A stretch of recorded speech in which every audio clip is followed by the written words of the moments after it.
Endi shu joyda turib aytaymi?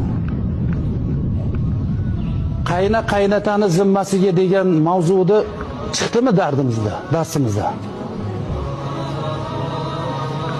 Tug'ilganda bolani beshigini, bolaga bir qator kiyimini, bir paqir saryog'ini olib keltirayotganlar dalilni qayerdan topib olib keltiryapsiz?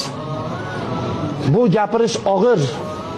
Buni aytaymi, aytmaymi deb o'ylanib ham chiqdim. Bugun men yerda men borman, ertaga men bo'shashim ham mumkin. Ammo mas'uliyat zimmamda turganda aytaman, o qaynotasidan narsa olib keltirayotgan o'g'il bolalar. Qani dalilingiz?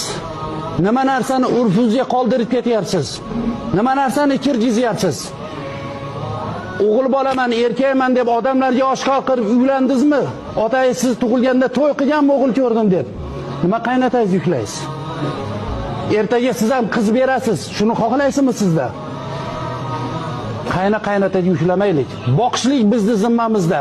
Himmat qilib olib kelib bersa, u boshqa masala. Lekin olib kelmasa aybdor qilmang.